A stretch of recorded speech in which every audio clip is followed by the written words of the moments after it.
नमस्कार,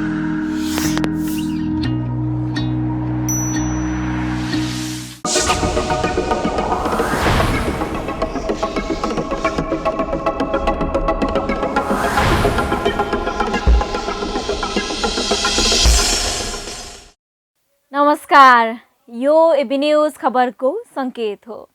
दर्शकवृन्द, आइसिआइडीको प्रस्तुति development forum अन्तर्गतको अङ्क निर्माण सरोकारमा तपाईलाई स्वागत छ। म करिश्मा कार्की। निर्माण क्षेत्रमा भएका विविध गतिविधिमा केन्द्रित निर्माण सरोकारको सुरुवातमा प्रस्तुत छ केही निर्माण समाचार।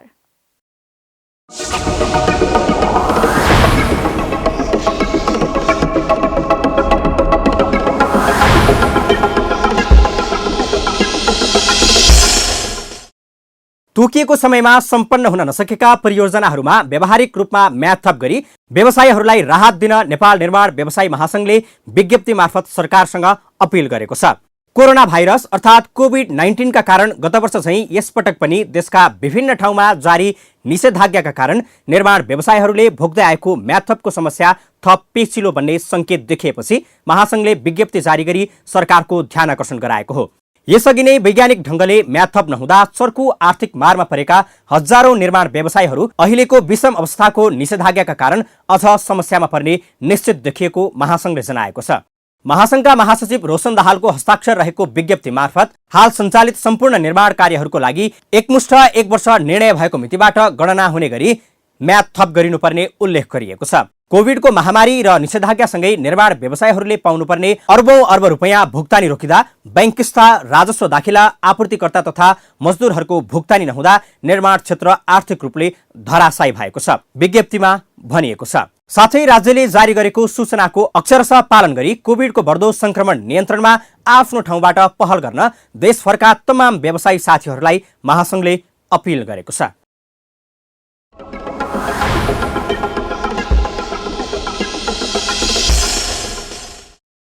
दर्शकवृन्द, नेपालमा दोस्रो चरणको कोरोना संक्रमणले मुलुक लकडाउनको अवस्थामा छ। तीव्र गतिमा फैलिएको संक्रमणको अवस्था हेरी सम्बन्धित जिल्ला र स्थानीय तहले निषेधाज्ञा जारी गरेका छन्। तर निषेधाज्ञाको अवधिमा निर्माण क्षेत्रमा भने प्रत्यक्ष असर परेको छ। लकडाउनको समयमा प्रयोग भएका सवारी साधनलाई आवश्यकताका आधारमा सम्बन्धित निकायले सवारी अनुमति दिने व्यवस्था गरेको छ। यी र यस्तै विषय समेटेर तयार पारिएको यो सामग्री अबको प्रस्तुतिमा। कोरोनाको दोस्रो लहर नेपालमा पनि तीव्र रूपले फैलिएपछि अवस्था हेरेर देशभरका सम्बन्धित जिल्ला तथा स्थानीय तहहरूले निषेधाज्ञा जारी गरेका छन्। काठमाडौँ उपत्यकामा पनि गत बिहिबारदेखि निषेधाज्ञा जारी छ। निषेधाज्ञाका अवधिमा सरकारले निर्माण क्षेत्रमा प्रयोग भएका सवारीलाई आवश्यकताका आधारमा सवारी अनुमति दिएको छ। अर्थतन्त्रलाई चलायमान बनाउन भनेर सरकारले निर्माण ढुवानीका सवारीलाई निर्बाध रूपमा चल्न अनुमति दिएको बताउँछ। तर कोरोनाले उनीहरू निर्माण क्षेत्रका श्रमिक हुन् भनेर संक्रमणबाट भने बचाउँदैन। श्रमिकहरू घरबाट कार्यस्थल कसरी जाने, निर्माण क्षेत्रमा प्रयोग हुने निर्माण सामग्री कहाँबाट कसरी खरिद गर्ने, सबैसँग सँगै बसेर काम गर्दा रोग सर्ने सम्भावना प्रबल हुन्छ। श्रमिकहरूलाई जोखिम त हुन्छ नै, साथै उनीहरूका परिवार पनि उच्च जोखिममा पर्ने गरेका छन्। यस्तो अवस्थामा के सरकारले भने अनुसार नै सहज रूपमा निर्माण क्षेत्रमा काम भइरहेको छ त? यसबारे नेपाल निर्माण व्यवसायी महासंघका महासचिव रोशन दाहाल यसो भन्नुहुन्छ। अहिले तपाईको भन्नुहुन्छ भने अब भयावह स्थितिमा छ। अहिले गत सालको लकडाउनको कारणले भएका निर्माण कार्यहरूको समस्या अझै समाधान हुन सकेको छैन। फेरि यो लकडाउन नभनौँ, यसलाई निषेधाज्ञाको रूपमा चाहिँ सरकारले लिएको छ भने अब निषेधाज्ञा र यो लकडाउन निर्माण व्यवसायीहरूको लागि चाहिँ खासै त्यति फरक देखिँदैन। अब पहिला पनि 1 वर्ष अगाडिदेखिको जुन निरन्तरता यो निर्माण कार्यहरूको जुन कामहरू अगाडि बढ्दै जाँदाखेरि जुन लकडाउनको कारणले रोकिएको थियो, बिचमा यो मङ्सिरदेखि तपाईँको हिजो अस्तिको समयसम्म अलिकति यो मङ्सिर वैशाखको 14-15 गतेसम्म अलिकति अगाडि कामहरू बढिरहेको अवस्थामा अब अहिले पुनः यो अहिले निषेधाज्ञाको कारणले गर्दा निर्माण व्यवसाय क्षेत्र थला पर्ने अवस्थामा छ। त्यसले गर्दाखेरि राज्यले अहिले निर्माण क्षेत्रहरूलाई अगाडि बढाउने त भनिरहेको छ, नरोक्ने भनिराखेको छ।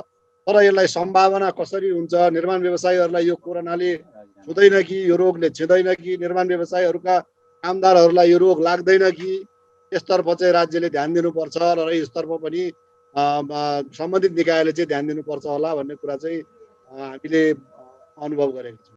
निर्णय गर्ने पक्ष र कार्यान्वयन गर्ने पक्ष बीचमै तालमेल मिलेको देखिँदैन।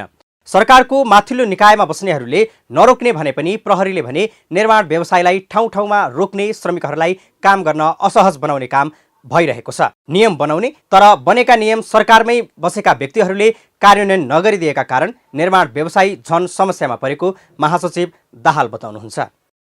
कामदार भनेको सधैँभरि हाम्रो क्याम्पमै बसेर काम गर्ने खालका केही कामहरू मात्रै हुन्छन्। त्यस्ता कामहरू अब धेरै जस्तो कामहरूमा चाहिँ बाहिरबाट मान्छेहरू निरन्तर रूपमा ल्याउनु पर्ने हुन्छ, कहिले मान्छे चेन्ज गर्नुपर्ने अवस्थाहरू हुन्छ र त्यो एक कामदारहरूको समस्या त्यो छ भने लगेर राख्ने स्थानीय निकायका ठाउँहरू हुन्छ, त्यो प्रोजेक्ट एरिया हुन्छ, त्यो प्रोजेक्ट एरियाहरूमा लगेर राख्नलाई अब गाह्रो छ, त्यहाँनिर मान्छे लगेर राख्न सकिँदैन।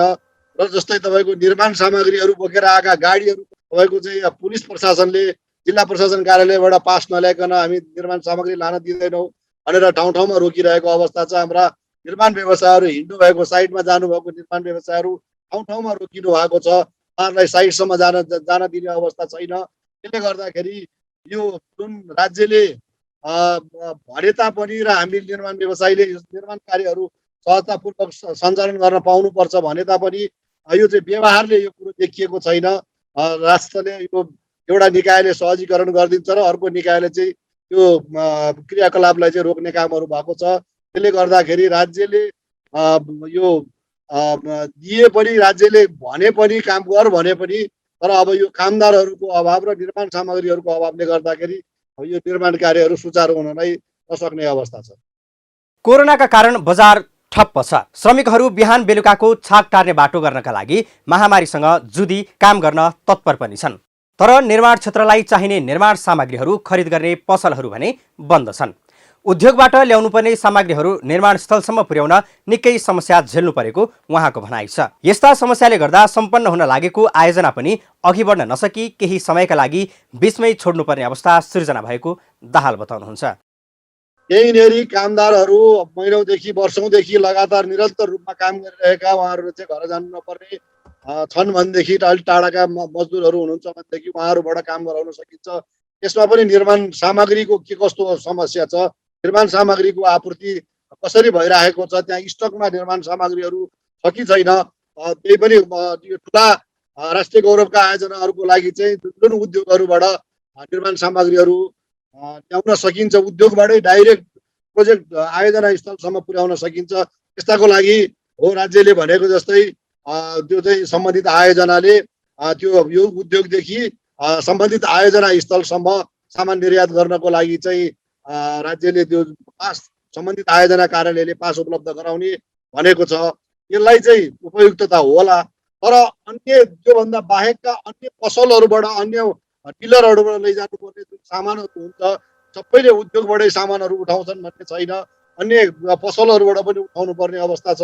त्यो पसलबाट उठाउँदाखेरि अहिले सम्पूर्ण पसलहरू तपाईँको यो खाद्यान्न, अत्यावश्यक सामग्री भन्दा बाहेकका सम्पूर्ण पसलहरू बन्द रहेको अवस्था छ।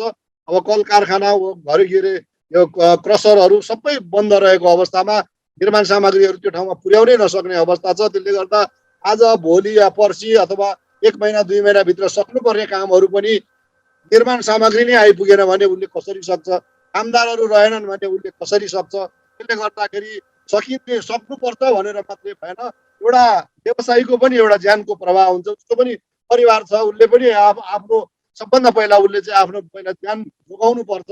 त्यसपछि मात्रै राज्यले तोकेको कामहरू चाहिँ आफूले लिएको जिम्मेवारीहरू पुरा गर्नुपर्छ जस्तो लाग्छ।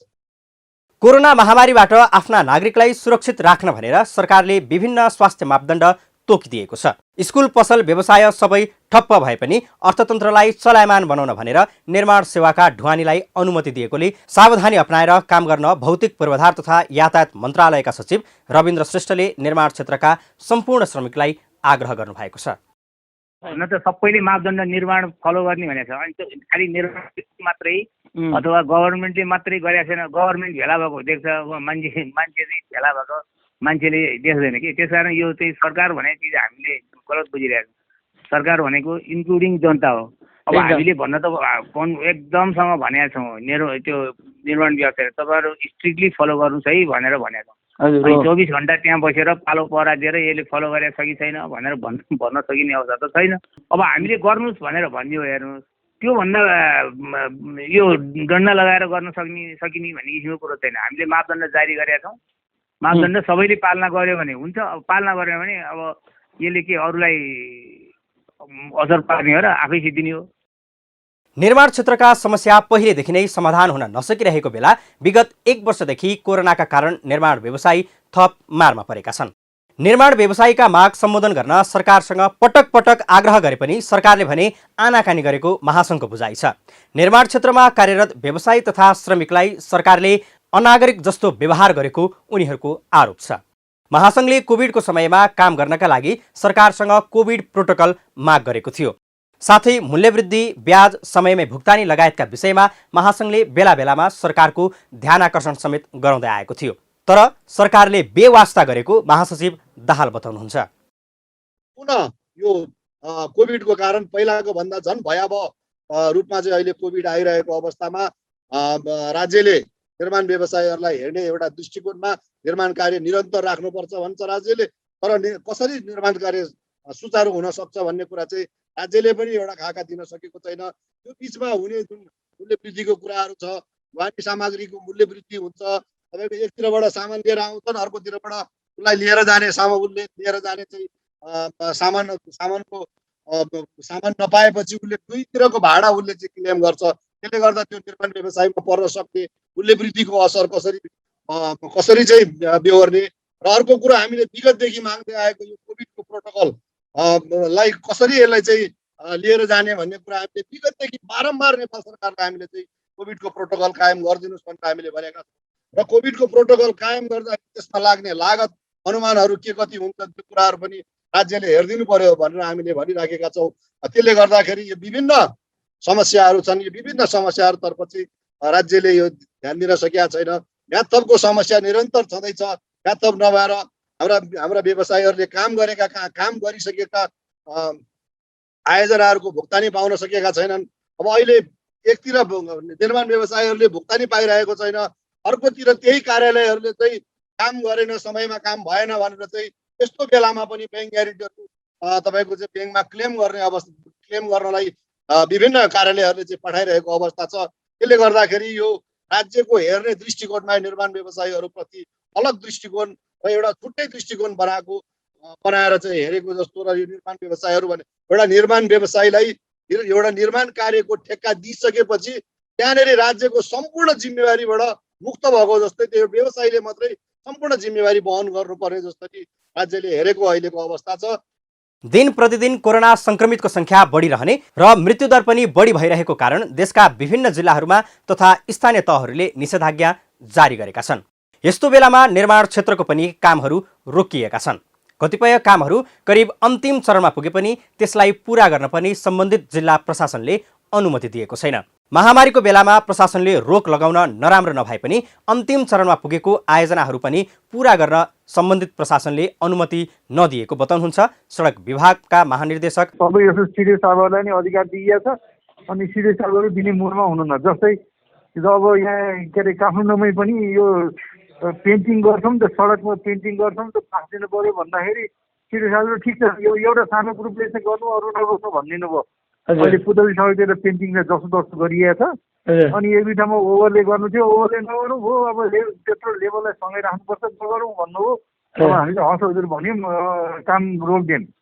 अब यस्तै भइरहेछ। पाल्पामा केही पनि काम रोकिदिनु भएको छ पाल्पाको सिडिओ साहबले। यस्तै स्थिति छ। कहीँ अलिअलि फाटो दुईटा 1-2% काम गर्न दिनुभएको छ।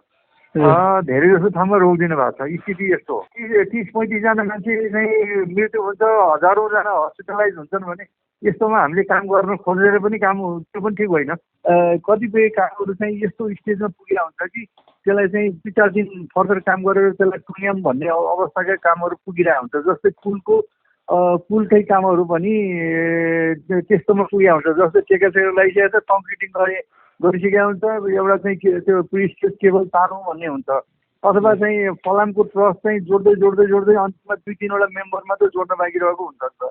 अब त्यस्तोमा चाहिँ त्यो त्यति छोड्यो भने तलपट्टि टेका चाहिँ अलिकति लिखलिख पारेर चाहिँ केहीले चाहिँ हल्लाइदियो भने त्यो जम्मै ढाँडा बनाउनु झर्छ।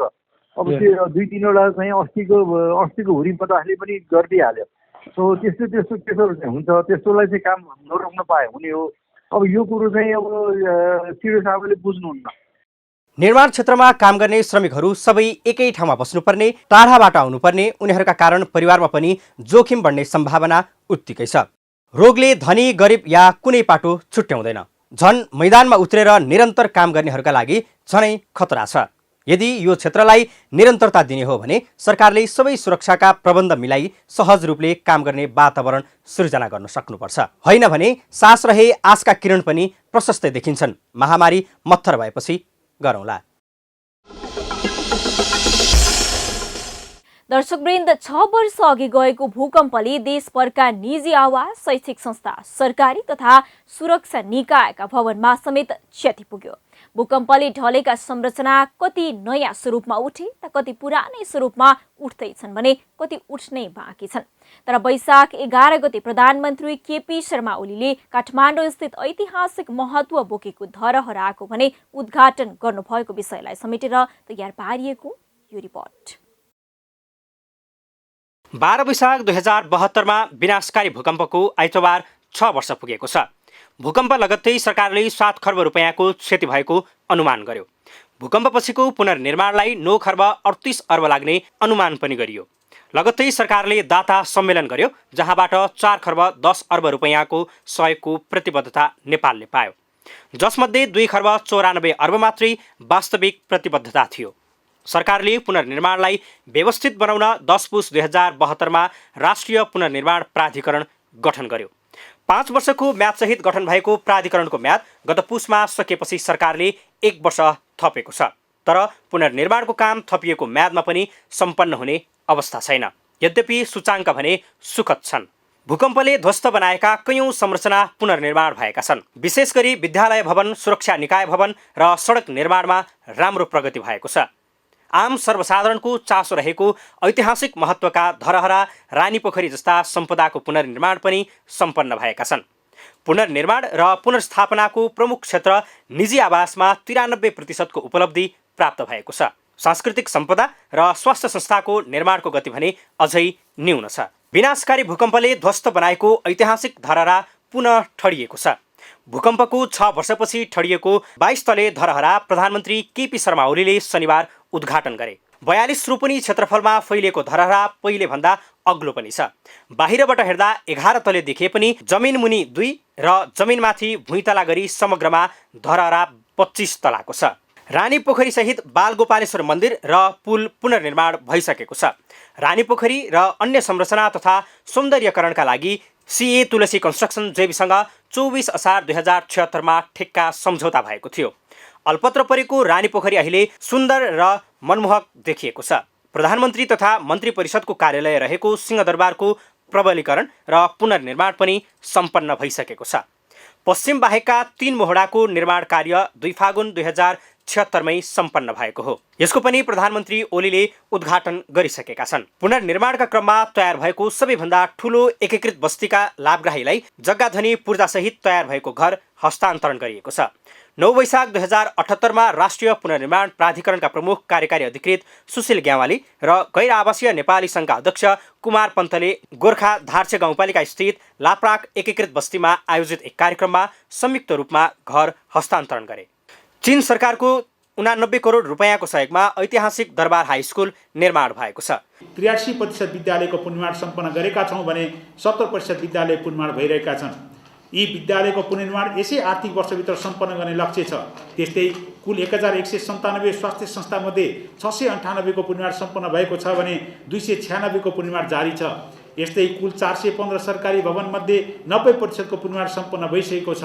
प्राधिकरण अन्तर्गत निर्माण भइरहेका सुरक्षा निकायका 216 वटा संरचनामध्ये 214 वटाको पुनर्निर्माण सम्पन्न भइसकेको छ। पुनर्निर्माणका क्रममा विभिन्न जिल्लामा 762 किलोमिटर सडक पुनर्निर्माण गर्नुपर्नेमा 525 किलोमिटर सडकको पुनर्निर्माण सम्पन्न भइसकेको छ भने बाँकीको पुनर्निर्माण मूलतः यसै आर्थिक वर्षभित्रै सम्पन्न हुनेछ। माघ 2077मा निर्माण सम्पन्न भएको यो ऐतिहासिक दरबार हाई स्कुलभित्र अहिले भानु माध्यमिक विद्यालय र संस्कृत माध्यमिक विद्यालय छ। विद्यालयमा कक्षा 12सम्म पठन पाठन भइरहेको छ भने विद्यालयमा भर्ना हुनेको सङ्ख्या पनि बढिरहेको छ। ऐतिहासिक महत्त्वको बबरमहल, केशरमहल, बसन्तपुर दरबार क्षेत्रको प्रबलीकरणको काम भइरहेको छ। त्यस्तै नारायणहिटी सङ्ग्रहालयभित्रको रणोद्दीपको दरबार पुनर्निर्माण जारी छ। पुनर्निर्माणका लागि स्वीकृत पञ्चवर्षीय पुनर्निर्माण तथा पुनर्स्थापना योजना अनुसार परिमार्जित कुल बजेट आवश्यकता 4 खर्ब 88 अर्ब रुपियाँ छ। यसमध्ये अहिलेसम्म सरकार र दातृ निकायको समेत गरी 2077 चैत मसान्तसम्म 3 खर्ब 57 अर्ब रुपियाँ खर्च भइसकेको छ। निजी आवास पुनर्निर्माणका क्रममा 6,34,973 गुनासो सम्बोधन गरिएको प्राधिकरणले जनाएको छ। निजी आवासमा भइरहेको पुनर्निर्माण सन्तोषजनक रहेको प्राधिकरणको दाबी छ। पुनर्निर्माणका क्रममा 1 लाखभन्दा बढी दक्ष निर्माणकर्मी तयार भएको प्राधिकरणले जनाएको छ। त्यस्तै पुनर्निर्माणबाट करिब 8 लाख घर परिवारको बैंक खाता मार्फत वित्तीय पहुँचमा वृद्धि भएको छ। जे होस्, यी 6 वर्षमा नेपालका सांस्कृतिक सम्पदा पुनः बिउतिँदैछन्, त्यो पनि नढल्ने गरी। सगरमाथा नझुके झैँ कहिले नझुक्ने गरी, धरहरा ठडिए झैँ मुस्कुराउँदै ठडिँदैछन्। तर आर्थिक अभाव हुन नदिन सरकारले अझै ध्यान दिन जरुरी छ।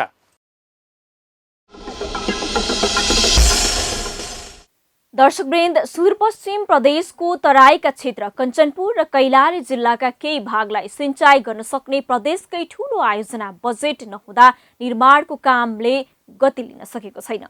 प्रदेशकै ठूलो आयोजना महाकाली सिंचाईको तेस्रो चरणको मूल नहर निर्माण निकै सुस्त गतिमा भइरहेको छ। काम सुरु भएको करिब 14 वर्ष बितिसक्दा पनि झण्डै 11% मात्रै काम भएको छ। नहर निर्माणमा भएको ढिलाइ र सुस्तताका विषयमा तयार पारिएको यो रिपोर्ट। राष्ट्रिय गौरवको आयोजनामा समावेश गरिएको कञ्चनपुरको महाकाली सिंचाई आयोजना तेस्रो चरणको कामको गति सुस्त छ। कञ्चनपुर र कैलालीको 33,000 हेक्टर क्षेत्रफल सिंचाई पुर्याउने लक्ष्यका साथ सुरु गरिएको सिंचाई तेस्रो चरणको मूल नहरको कामलाई ऐलानी जग्गा क्षतिपूर्ति र सामुदायिक वनको रुख कटानले प्रभावित बनाएको हो।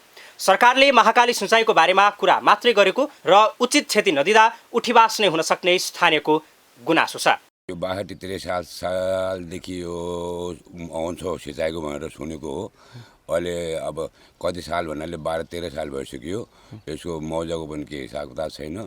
तर यतिकैमा यो जो मौजा दिया छ, यो मौजामा हामीले कहाँ दिने? हाम्रो छुट्टै जमिन गएको छ, पैसा पनि आउँदैन। 90-80% हिसाबले मिल्नु पऱ्यो भन्ने हाम्रो माग छ। त्योभन्दा तली मिल्यो भने कहाँ दिने? हाम्रो जमिनको हट्टा जमिन मिल्यो, यहाँ मौजा बढी मिल्नु पऱ्यो। 1 दशकभन्दा अघि सुरु भएको आयोजना अन्तर्गत कञ्चनपुरको भीमदत्त नगरपालिका 9 ब्रह्मदेव क्षेत्रबाट 13 किलोमिटर मात्रै मूल नहर बनेको छ। यता प्रधानमन्त्री केपी शर्मा ओलीले भने ब्रह्मदेवबाट आउने सिंचाई नहरको काम थोरै बाँकी रहेको भने पनि निर्माण अहिले 11% मात्र भएको छ। फेरि नहर निर्माणमा भने ऐलानी जग्गा क्षतिपूर्तिले बाधा पुर्याइरहेको छ। चौथो नाभि यसमा आयो, योमा होइन एउटा 275 सालको नाभि आयो। यसमा पनि 2 नाभि मल्ल गरेर गएन। पहिले माथि लियो, त्यसपछि तले लगेर फेरि कुनो मल्ल घरको कुनो मात्र हालिएको छ है, मैले भनिदिएँ। र हाम्रो घरको उचित नमूल्य जेलसम्म हामी छोड्नेवाला छैन कुनै हालतले पनि। जहाँ जे जसको हामी छोड्नेवाला पक्षमा यही छैन। हाम्रो लगानी हो, हामीले परिश्रमले पैसा कमाएर मतलब बनाएको घर हो, कसैले मतलब रातमा लिएको पनि होइन। हाम्रो परिश्रमको कमाईको घर हो। घरको मूल्याङ्कन नहुन्जेलसम्म हामी छोड्नेवाला छैन। जमिन हामीले यतावत दिइसक्यौँ। 3 वर्ष अघि 3वटा प्याकेजमा 15 किलोमिटर मूल नहर निर्माणको लागि ठेक्का दिएको भए पनि सरकारले प्रदान गर्ने मुआब्जामा स्थानीयको चित्त नबुझ्दा निर्माणमा ढिलाइ भएको हो। तर यो विषय सुल्झाउन सरकारले अझै सकेको छैन। हाम्रो काम हुँदै नभएको होइन, काम भइरहेको छ। अब जस्तै अहिले हाम्रो 74-75मा 3टा ठेक्काहरू लगाएको थियौँ होइन, त्यसको राम्रो प्रोग्रेस भइरहेछ। अब सुरुमा हाम्रो वन सम्बन्धी समस्याहरू थियो, त्यो पनि सल्टेको छ। अनि निकुञ्जको समस्या पनि सुल्झेको छ। त्यो क्षेत्रमा धमाधम काम भइरहेको छ। अब त्यही 55% जति प्रोग्रेस पुगेको छ 3टा ठेक्काको होइन। अनि अलिकति अब रनिङ ठेक्काहरूमध्ये मुआब्जामा, यो ऐलानी जग्गाको मुआब्जामा नेपाल सरकारबाट निर्धारण भएको 66देखि 75% जुन नम्बरी जग्गाको त्यति दिने भन्ने जुन निर्धारण भएको थियो त्यो कुराहरूमा चाहिँ अब त्यो प्रभावित क्षेत्रको बासिन्दाहरूले चित्त नबुझाएर यसको 80देखि 90% चाहिन्छ भनेर जुन उहाँले माग गर्नुभएको छ त्यसमै अड्किरहेको छ होइन। नेपाल सरकारले जग्गा अधिग्रहण गर्नुपर्ने हुन्छ। जग्गा अधिग्रहण गर्ने सन्दर्भमा जग्गाको मुआवजा दिनुपर्ने हुन्छ। मुआवजा उचित मुआवजा नदिएका कारणले अथवा किसानहरूको जुन जग्गा हुन्छ किसानहरूको जग्गा त्यो मूल्यमा त्यस्तै ठाउँमा अर्को ठाउँमा त्यत्तिकै जग्गा किन्ने खालको मूल्य नतोकिएको अवस्था। अहिले नै प्रति जग्गाको पनि अझ त्योभन्दा घटाएर 67% मात्रै दिने कुरा र विगतमा जो घरहरू संरचना घर लगायतका गौशाला लगायतका चिजहरू जुन संरचनाहरू बनेका थिए र त्यो घर संरचनाको मुआवजा मूल्याङ्कन गर्दाखेरि त्यसको 30% जति लागत हुन्छ लागतको 30% मूल्य पनि नदिएका कारणले गर्दाखेरि किसानहरूले एउटा कुरा त्यो अधिग्रहण गर्ने सरकारको जुन अधिग्रहण गर्ने कुराहरू छ किसानको मुआवजा नदिएका कारणले किसानको जुन किसिमको उचित मुआवजा नदिएका कारणले एउटा कारणले ढिला सृष्टि भएको छ। रुख कटानीको विषय टुङ्गो लागे पनि जग्गा र स्थानीयको घर संरचनाको विषयले झन ढिलाइ हुने देखिन्छ। सरकारले समयमा ध्यान दिए मात्रै नागरिकको समस्या समाधान हुनेछ भने आयोजना निर्माण पनि समयमा सम्पन्न हुनेछ।